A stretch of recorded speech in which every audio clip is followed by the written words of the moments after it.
Hello and welcome to the Briefing Room. I'm Bill Froehlich, your host from WTCM Radio News. It's our weekly roundup of some of the stories that are making headlines here in northern Michigan. And joining me across the table this week, Pat Sullivan from the Northern Express. Hi, Bill. How you doing, Pat? Good. Thanks for coming back in. We want to just kind of update folks on some of the big stories, some of the stories you're covering for the paper, and obviously the story that's been gaining a lot of attention over the past few weeks. And in a way, Pat, it seems like this is the only story. But the story of Kelly Boyce Hurlburt, the 29-year-old woman who was hit and killed on July 5th while riding her bike home from work. Still no identification of the driver, and we're still looking for new developments. Mm-hmm. I think it kind of slowed down in the last week. Up through the end of last week, I think we were all still like in the print media, and I think you too, and television, everybody was trying to move it along every day. The feeling was that we've got to keep this story out there so that if there's somebody, that odd person who knows something that could break the investigation open is out there, we've got to reach them and, keep it alive so that that tip can come in so that they could solve the case. And then at the end of last week, we were at a meeting, you were there, I think, at the police department, and Detective Ellsworth came in. Detective Ailing came in and gave us a kind of an update on the investigation, and basically said, we're going through all the tips, but we're basically at where we were at the morning that this happened. And it sounds like they're having trouble figuring out this case. And it seems like all we've been able to really do in terms of updates is, okay, now how many tips do you have? Right. Now how many tips do you have? I mean, this week it was just shy of 475. Yeah. And I think it's slowing down a lot. But yeah, it does seem to be tailing off. Because it went from it reached 400 fast, and then it's gotten to get slower. But I thought it was interesting when we found out late last week also that a lot of the tips came in about vehicles, like, oh, my neighbor's got a dark vehicle with front end damage. Most of the tips were about front end damage, and that was put out initially as being one of the things that people could look for, and it turns out now that the detectives believe that there's a good chance that there was no that it was a low impact enough crash that there was no damage to the vehicle. So I think that it seems like the feeling is that they've got to go through these, and there's still the possibility that that's it, but that there's been some futility in going through all of these cases of my cousin's got a truck with a dent in its bumper. You should check him out. Right, and it also just kind of strikes me as just a daunting task. I guess we don't know how many of those 475 tips they've actually managed to get through at this point. Mm-hmm. But they've got, what we heard, 10 detectives working on the case, and depending on whether that's a 10-minute phone call or a 3-hour-long investigation for each tip, it could be weeks and weeks before they get through the list. Yeah, it's an enormous amount of work. What have you heard just either socially or among colleagues at work about the theories? Because everyone seems to have a theory. I mean, for me, people are saying, well, if we haven't found him by now, there's no way this person is from Traverse City. Mm-hmm. And then someone else said to me, well, they've got to be from Traverse City because this was a certain side road, that no one would just drive through randomly, so someone has to know this area really well. Mm-hmm. And everyone seems to be pretty adamant in their own theories at this point. I think it's interesting to think that there's a person out there who did this and knows that they did it. Mm-hmm. And they're walking around living with that, and they're, maybe they live in Traverse City, maybe they don't live in the area, maybe they live somewhere else, but wherever they are, they're walking around dealing with that. Like, what kind of person is that? That's pretty remarkable. The other, I guess, aspect of this story, and I know we've done it through radio, is shared it with our other affiliates, so to speak, kind of across the state. We're part of the Michigan Radio Network. So we shared that story with them. They sent it out to all 4 corners of the state and everywhere in between. Television stations downstate have picked it up. Newspapers downstate have picked it up. It's gotten some statewide traction. Mm-hmm. What do you make of that? And in terms of, is that the police trying to get the word out? Is that us in the media sharing it with our friends and colleagues to spread the word? A little of both. I think it's the nature of the story. It's just such a tragic, sad story. It's got all of these incredibly dramatic elements that it made. Was that the Free Press of the News that did the long form piece on it towards the end of last week? Yeah, it was a really nice article. I read it, but sometimes I can't remember whether it's. I get the papers confused, but it was a very nice article, and it's a story that lends itself to that kind of longer storytelling, and it's got a lot of drama, and it's got tragedy, and it's the kind of story that spreads. And I'm surprised it wasn't a national story, given that given all of the factors involved. Pieces. And I'm not maybe convinced that it still won't become one. Maybe by this time next week, when we're coming up on a month, that it won't. And I guess the other part of that story that makes it such a bigger draw is the fact that it's Traverse City, that it's a tourist destination, and that it's the 4th of July, the night of the 4th, early morning of the 5th. Yeah. When anybody could be there. It's not like it's middle of November and we're odds of tourist traffic are minimal. This is high time for all kinds of people to be here. Yeah, that's true. Let's talk a little bit about another one of the stories that's making headlines this week, and I'll maybe turn it over to you, Pat. Tell me what else is on your mind. The story that I worked on this week that appeared in the Northern Express that's on the stands right now is about the film festival. And a lot of the focus of our paper is on entertainment. I usually don't write about that, but when it's something like the film festival, I want to get in on that too. It's like such an important event. It's such a great event for Traverse City. Yeah. And I find it, I don't know how, it must be a similar problem for you. I find it challenging approaching this each year, writing a story about or figuring out a feature to do about the film festival, because I guess you get the schedule. We usually get the schedule, we look at the schedule, and we comb through it. I sit there and I read the whole thing and read the descriptions of all the films and try to look for something that I want to write about. And I guess, I could just pick out a documentary or a feature film that I thought sounded interesting and try to reach the director or somebody involved, right, and do a story. But ideally, I want to do something that connects back to our region. I want to do something about Northern Michigan. 2 years ago, there was a documentary about Walter Reuther, and I thought that was interesting. And his grandson had made the documentary, and he was coming to the film festival. And I thought, since Walter Reuther, the UAW leader, kind of died under mysterious circumstances in a plane crash in Pellston, since there was that Northern Michigan connection, and since the family member was going to be here, that would make an interesting interview. Yeah. This year I looked through the guide, and I found, and I'd heard of Rebecca Reynolds and Jim Carpenter from Leland, who are the film producers. Yes. Okay. And I had heard about them, and I was always intrigued about them because it just seemed like, wow, that's a weird place for somebody to live who works in Hollywood. And so, and they turned out, like, I found their website, and I emailed them and said, could we, and they were very, they were super cooperative and really great to work with, and we had a nice interview, and I did a Q&A, and that's in this week's issue. That's great.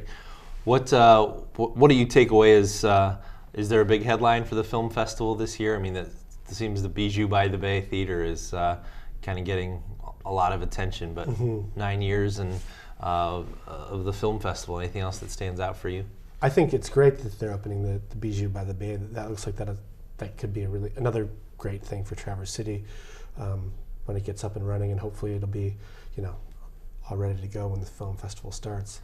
I don't know about it seems like this week leading up to the film festival, there's always announcements of another surprise here, another surprise there, and it's just kind of an exciting time to be following it and watching what's going on. How do you cover that? Yeah, I was going to say it's I guess hard for us in a way because there's just so much to it.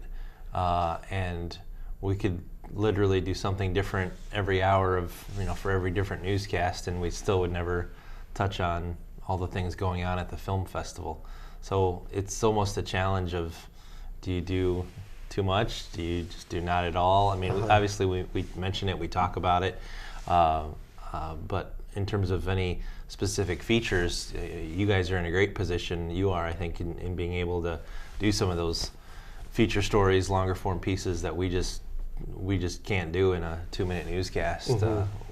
Taking up all the time for one story. So it's a challenge. But at the same time, I think everybody knows about it. Knows that it's going on, knows that it's coming. It's not like we're breaking any new ground by saying we've got 11 showings going on in the next 3 days. Watch out! There's going to be a lot of traffic. Yeah, exactly. For the next week.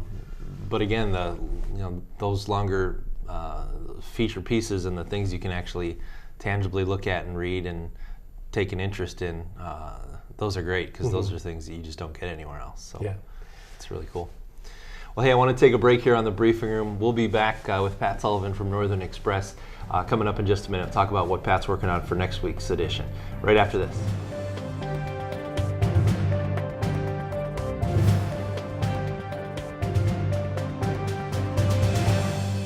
What is Up North TV? It's TV that you do. You pick the topic. You write the script. You run the camera. You edit the video. It's your vision. Your perspective. Your story. Commercial free. Free speech. What is Up North TV? It's me. It's you. It's all of us. View us on Analog 97. Cable digital too. Digital 992. UpNorthMedia.org. Hello and welcome back to the briefing room. I'm your host, Bill Froehlich, joined this week by Pat Sullivan from Northern Express. Pat, we were talking during the break, it's a slow time of year in a lot of ways. I mean, there's always something going on in the summer in northern Michigan, but it sure seems like it's been a slow week for us news-wise, doesn't it? This week, the nuts and bolts stuff, it seems like it's been, like if you're covering cops stuff, the stuff has been happening. There have been things around the region that have happened, but in terms of the big front page thing, that there hasn't been that thing that's happened this week. We're talking about obviously this week the 3rd week anniversary of Kelly Boyce Hurlbert's death. We talked about that in the first half of the show. We got the big Traverse City Film Festival coming up. I know the water feature at Clinch Park is still an ongoing issue that has yet to be resolved. But you went down to Wexford County this week for a story down there. So tell us what's coming up in the Northern Express on the next issue. Well, one of the things that I try to do, I try to write a big feature each week, and I try to make that. I try not to do the same thing each week. Like sometimes I write about crime, sometimes I write about environmental, sometimes I write about something political, some proposed development that's causing concern, but so I like to have a lot of variety. And I found out about a month ago, I read an article in the Cadillac News that there was there were some people who were renovating an old hotel, and the hotel is long since closed and it's apartment buildings now. And there was a kind of a dive bar in the basement called Sally's Northwood Lounge, or Sally's Northwood Bar, and that had closed, and they bought it, and they were renovating it and they were opening it up and trying to make it a nicer place. And in the process of doing this, they thought that the place was haunted, and they brought in these paranormal investigators from Mount Pleasant who, I don't know, they've got sensors, and they measure the temperature of the air and stuff, and they try to confirm whether there's ghosts or not. So that sounded like a nice feature, like something that would be kind of light and interesting. And I also like the aspect of I like a story about somebody who's trying to rehab an old building, and this building was built in like 1870 something, it's an amazing amount of history, and I think it's great to see a place like that refurbished rather than torn down, because we're never going to build buildings like that again. So I go down there and I think, well, it's going to be like kind of a nice simple story, and I get there and I start talking to the one of the owners, Lonnie Burkett, bought it late last year, and they opened a few months ago. And he's telling me about the story about them opening the bar, and we're getting I just want to get their background, and we're going to get to the ghost part in a minute. And then he mentions that he bought it with his partner, David Art, and that they're a gay couple, and that's fine. And then he starts telling me that since they opened, as a gay couple in a small town, people know that they're gay because they kind of stand out. They're an older couple, and because people know that they're gay, I guess rumors started flying around town that this was a gay bar. They hadn't planned on opening it as a gay bar. They thought wouldn't mind opening it as a gay bar, but they thought as a business strategy, just open they wanted to make an upscale bar in town, right, so that it would attract as many customers as possible. But I guess they wound up getting this tag kind of hung on them. Like they said, rumors were going around that straight people wouldn't be welcome, that it was gay people only, and that's not true. They want to welcome anyone as long as anyone's comfortable to be there. So I wound up in this position where the story that I had wasn't the story that I thought I was going to get, but it was much more interesting, it being down there. It was kind of a challenge to figure out to go from that point than to figure out, okay, now how do I write this story? So when you first called them, was your presentation, hey, I hear your bar is haunted, I want to come do a story? Right, yeah. And how do you change that from, okay, now that I'm here, I'm actually going to write a different story? Well, clearly, I was sitting there talking to Lonnie in his office, yeah, and and I later interviewed David over the phone, and clearly they're obviously not ashamed about being gay. They're open about it, and it's not like they're trying to, they don't mind if right. They're looking for the attention. They're open. They're starting a business, and they want people to find out about it. So it was, and I said to him at one point towards the end of the interview, this is going to be tough to write because I thought it was a story about a haunted bar, but it's also a story about a gay bar, and a gay bar kind of, it's only the second gay bar in northern Michigan. I don't know about the Upper Peninsula, but there are only two in northern Lower Michigan, Sidetracks in Traverse City, and now it's called the Escape Bar and Grill in Cadillac. And but it's the only haunted gay bar in it's northern the only Michigan. Yeah, as far as I know, it's the only haunted gay bar in Michigan. But Cadillac, let's just say, it's not exactly this bastion of progressive liberal thinking. It's not, it's not Ann Arbor, and so it's not going to be it's going to be a challenging place to open up a gay bar. There's already been pushback. They've already had people come in and harass customers, and they've already had people come in and cause trouble. Because the bar scene, you get those press releases from the Cadillac Police Department, I imagine. Yeah. It can be a rough town. And those bars in the downtown area, there's some rough people wandering around. So it's a challenge for them, I think. And that's an interesting side of the story. The ghost part of it is interesting too. So I wrote about what they're doing, and about, I just decided I'll just write about what they're doing, and they wound up with two challenges that they didn't know that they were going to have when they bought this great old building. They knew that this was going to be a huge undertaking to renovate this place, but they didn't know that they were also going to be running a gay bar, and that it was going to be haunted. So, do you believe in ghosts? I believe that they exist. Yeah, I'm on kind of, my degree of belief is somewhere. Yeah, I'm not going to run around saying I think I would just say I wouldn't rule it out, but I'm not. Yeah. I've never seen one, and I don't. But I think it's interesting. Yeah. I was going to ask you if this is one of the challenges they have to overcome, and you mentioned the nature of the Cadillac culture. Is there enough of a demand for a gay bar in Wexford County to keep this thing afloat? Do they have this long-term vision that this is going to be a success, or are we pulling people from, the 5-county region south of Traverse City? How do they envision this playing out? I think that it'll be they're figuring that this will be, given that they're sort of an island in a region, that they'll be the only business out an hour southeast of Traverse City, that they will pull from a larger area. And I think that they're hopeful that they'll be able to pull, not exclusively gay people. Sure. I think Sidetracks attracts a number of straight people also.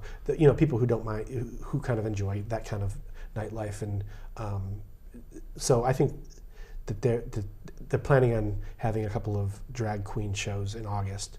And who knows who's going to, I don't know what kind of audience there is out there for that, but hopefully they'll succeed.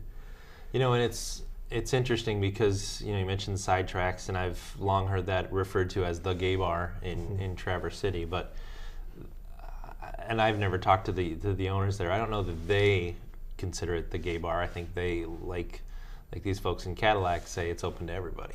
Yeah, I think if you're running a business, you want anybody who you want as many customers as you can get. You just want, Sidetracks advertises, I think, as a gay bar. Okay. I think in some way, they I think these bars definitely, what they want to do is just make sure that everybody knows that they're open to anybody, except for people who are going to be intolerant of, The homosexuals. Well, that's an interesting story. I'll be looking forward to reading that. There's also I also went down there with a video camera. I try to do this every once in a while, and I'm supposed to make videos for a website, and it's tough to do most of the time with most of the stories I work on, just because it's a lot of times it's too complicated. And I had the video camera, and I took some interior shots of the building and filmed part of our interview, but I focused pretty much exclusively on the ghost part of it for the video, because it's got to be 5 minutes long, and there wasn't enough space to get into the bigger issue. Right. Did you talk at all about what the paranormal investigators had found? Mm-hmm. Yeah, they apparently there's what they've seen, and what David Art has seen and other people have seen are several different ghosts throughout the building. It's a huge building, and there's a balcony that goes to what used to be a ballroom that's closed off now, and apparently this woman dressed in white, it can be seen sometimes going from the elevator across the balcony through the wall into the ballroom. Gotcha. And supposedly the paranormal investigators were there, and they were sitting in the ballroom, and they saw this white thing come, and they heard someone say something, and it was all, you hear the story, and it seemed pretty spooky. Yeah. And they've been open how long, did you say? I'm not sure exactly what they've been open a couple months. A couple months. All right, well, Pat, we'll be sure to check that out in the Northern Express. Thanks for coming in this week. I appreciate it. Thanks for having me. That's this week's edition of The Briefing Room. I'm Bill Froehlich, and we hope you'll follow us on the blog at briefingroom.org, and we'll see you again right here next week. Have a good week.